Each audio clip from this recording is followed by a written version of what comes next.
Bem, queridos, vamos para mais um vídeo na nosso programa de leitura da Bíblia toda.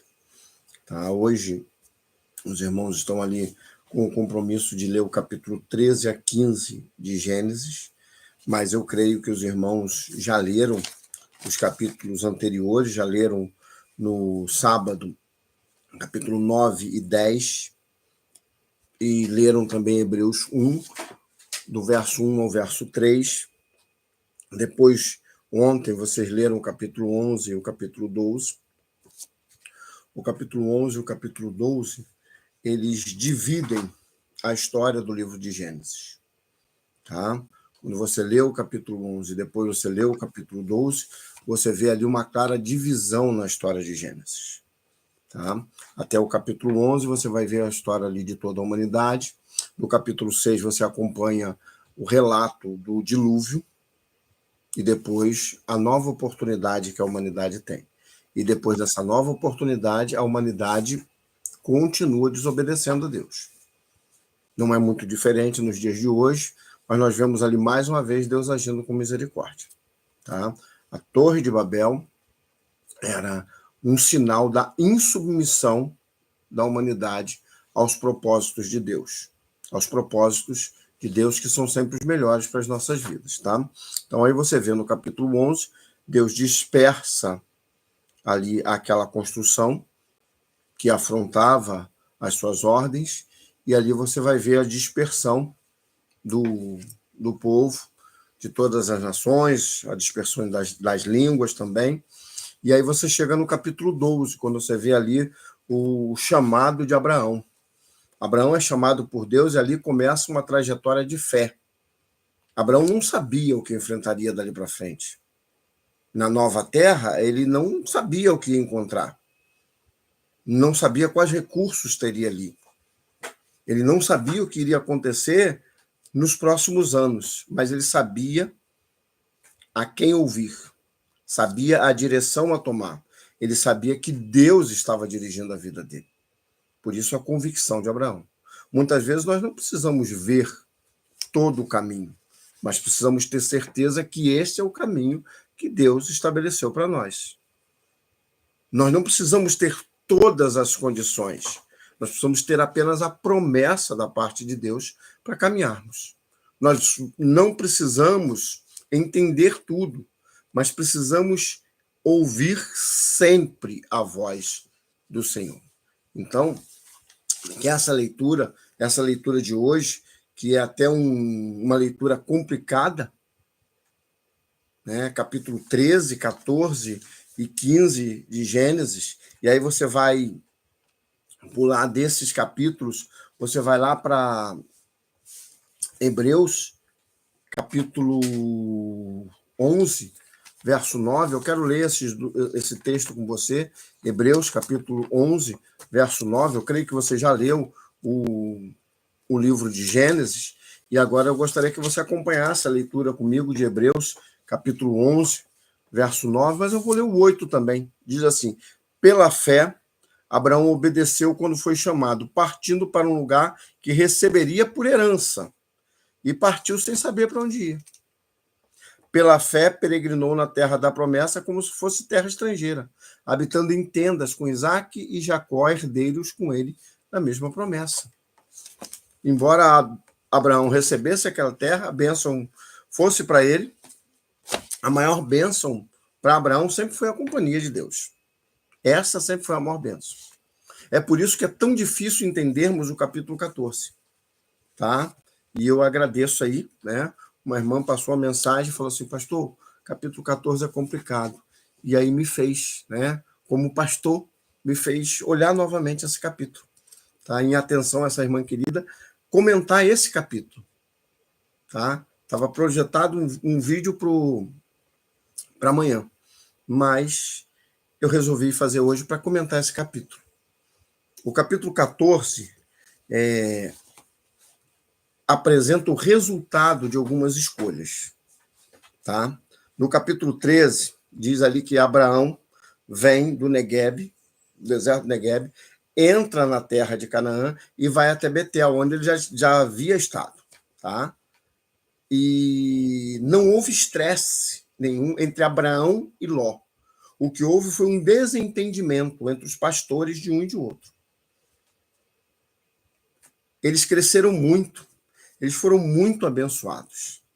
Então, Abraão chama Ló e fala: olha, nós não podemos ficar dessa forma, precisamos resolver, precisamos fazer escolhas. A vida cristã é feita de escolhas. Tá? E a Ló ali já era um homem abençoado, já era um homem cheio de rebanho, já era um homem bem-sucedido. Ali estava um homem abençoado, que fez escolhas equivocadas. Abraão era um homem abençoado, mas que fazia escolhas corretas, porque escolhia de acordo com a vontade de Deus. Ló escolheu ficar distante do amigo de Deus. Abraão falou assim: escolhe onde você quiser ficar. Ele escolheu um lugar que ficava distante do seu tio Abraão. Eu acho interessante que nós precisamos ficar perto dos amigos de Deus. Eu lembro de Marcos capítulo 2. Marcos capítulo 2 conta a história, o relato bíblico de alguns amigos que levaram um paralítico até Jesus e não desistiram enquanto não colocaram ele diante de Jesus. Eles não podiam fazer mais nada por aquele homem. Eles não podiam fazê-lo andar, não podiam tratar os seus traumas, que provavelmente tinha, não podiam dirimir toda a sua tristeza, poderiam até fazer uma graça para ele rir, alguma coisa, poderiam até trazer alimento até ele, poderiam sustentá-lo, mas não podiam fazer nada além disso. Dar nova vida àquele paralítico, àquele coxo, só com Jesus. E foi isso que eles fizeram, levaram até Jesus. Então, Ló, no capítulo 14, capítulo 13, ele escolhe se afastar, se distanciar do amigo de Deus.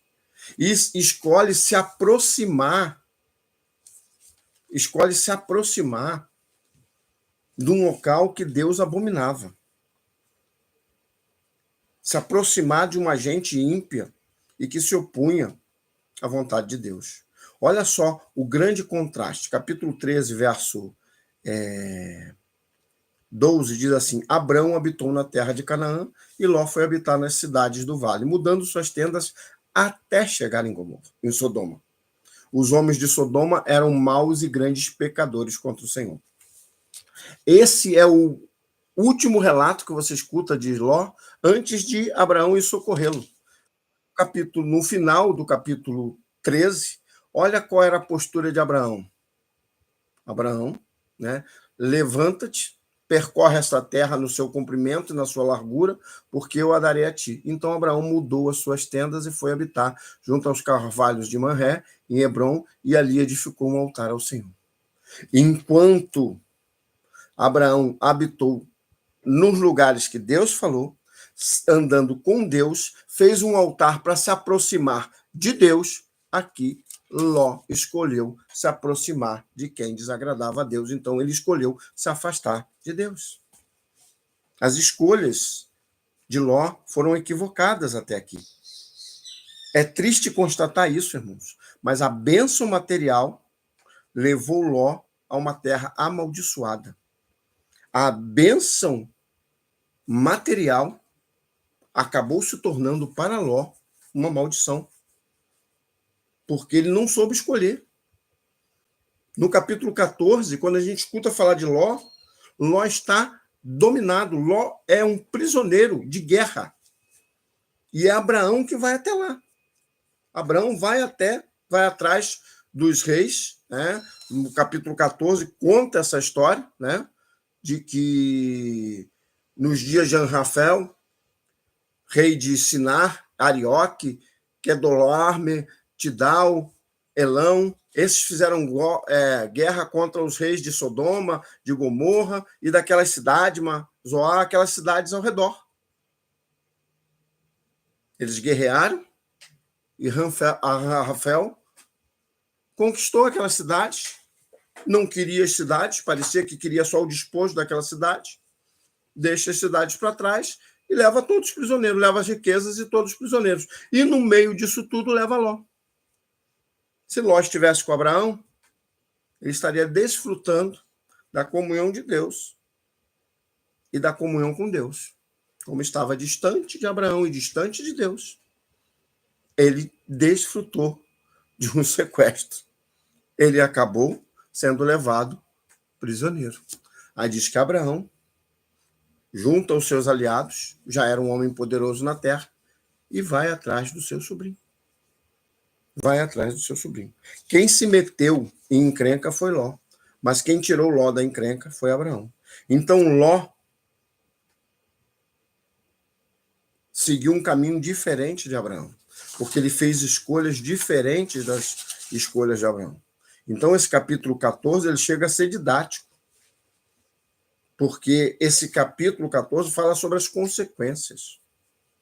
E aqui, quando Abraão vai em direção a esses reis, ele vence com força, mas também com estratégia. Se vocês lerem o capítulo aqui, vai ver que Abraão tinha suas estratégias, Abraão não era um homem bobo, tá? E quando ele volta, o que é interessante é quando ele volta.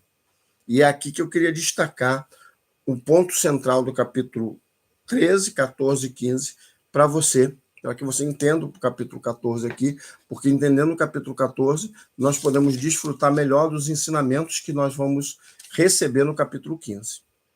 Diz aqui, então Melquisedeque, rei de Salém, sacerdote do Deus Altíssimo, trouxe pão e vinho e abençoou Abraão, dizendo, bendito seja Abraão pelo Deus Altíssimo, Criador dos céus e da terra, e bendito seja o Deus Altíssimo que entregou os teus inimigos nas tuas mãos. Abraão deu-lhe o dízimo de tudo.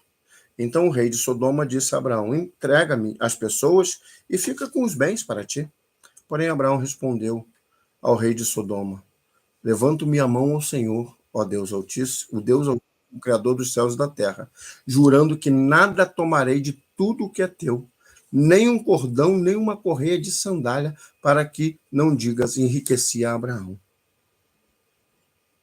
Abraão, quando deu o dízimo, quando ofereceu algo ao Senhor através do sacerdote Melquisedeque, ele não fez do que não era dele, ele fez do que era dele, mesmo tendo investido. Nós sabemos aqui, Melquisedeque, alguns teólogos gostam de vê-lo ali como um tipo. Alguns o veem como um personagem histórico, mas mesmo como um personagem histórico, como se fosse um tipo de Cristo. Outros veem, né, como Cristo pré-encarnado. Não vou entrar nessa discussão aqui. O que eu quero destacar aqui é Abraão e Ló. Então, a vida de Abraão era um testemunho. A vida de Ló se tornou uma grande advertência. Porque você vai acompanhar a história bíblica, tá? Como eu disse, no dia 19, você leu Gênesis 9 e 10. Ontem você leu Gênesis 11 e 12. Hoje você já leu ou vai ler Gênesis 13, 14 e 15. E amanhã você vai ler Gênesis 15, Gênesis 16 e 17. E aí, depois de amanhã, na quarta, você vai ler Gênesis 18 e 19. E aí você vai ver que a vida de Ló foi de ladeira abaixo. Ló foi salvo pelo seu tio, mas escolheu continuar vivendo distante de Deus. Eu sei que isso parece difícil de compreender, mas se você olhar ao redor, você vai encontrar pessoas que insistem. Mesmo Deus livrando a primeira, a segunda, a terceira vez, insistem em viver afastados da presença de Deus. Ló foi capturado a primeira vez, da segunda vez, quase foi ele violentado e suas filhas. Os homens de Sodoma não tinham o mínimo respeito por ele, e muito menos por Deus. Ele teve que ser arrancado à força de Sodoma por 2 anjos. E nos dias seguintes, as suas filhas embriagaram ele e se deitaram com ele. Dos descendentes de Ló é que nascem os amonitas e os moabitas, que junto com os filisteus eram os 3 maiores inimigos de Israel. Só para os irmãos verem. A vida de Ló, um homem abençoado, um homem que tinha Abraão como tio. Foi uma advertência, uma grave advertência. Então, o que eu queria concluir dessa lição, dessa leitura bíblica, é perguntar para mim, antes de perguntar para você, perguntar para mim: a minha vida tem sido um testemunho ou é uma advertência? A sua vida, a nossa vida, tem que ser um testemunho. Um testemunho do que Deus faz e do que nós escolhemos. Porque senão vai acabar sendo uma advertência. A vida de Ló. Quando nós olhamos para a vida de Ló, o capítulo 14 está aí para isso, para você ver a diferença do que serve e não serve ao Senhor. Lá em Malaquias, se eu não me engano, tem um verso que diz: então verás novamente a diferença daquele que serve e daquele que não serve ao Senhor. Aqui está a grande diferença. Aquele que serve ao Senhor, a sua vida se transforma em um testemunho marcante da atuação de Deus. Aquele que não serve acaba tendo a sua vida apenas como uma ilustração de uma grave advertência contra a desobediência e contra o abandono do Senhor. Ló podia ter mudado tudo, Ló tinha liberdade para escolher. Você tem liberdade para escolher. Não ande no caminho de Ló, ande no caminho de Abraão. Abraão errava, pecava, mas a cada dia ele tentava se aproximar mais de Deus. As suas escolhas, as escolhas de Abraão o aproximavam de Deus. As escolhas de Ló o afastaram do plano de Deus. Que Deus abençoe a sua vida. Que Deus use essa leitura bíblica para abençoar a sua vida. Tá? Continue lendo a Bíblia, vamos continuar lendo Gênesis, né? Nós vamos lendo Gênesis aí até o final desse mês, 2, 3 capítulos, tá? E a partir do capítulo 12, nós deixamos ali o que eu já falei no primeiro vídeo, a história primeva, e passamos para a história patriarcal, tá? Essa história patriarcal, nós vamos acompanhar Abraão, Isaac, Jacó, mais tarde, José. E que vamos aprender com esses, para que a nossa vida seja um testemunho. Nós não precisamos e não conseguiremos ser perfeitos, mas devemos e podemos ser obedientes, submissos e dependentes do Senhor. Que Deus lhe abençoe.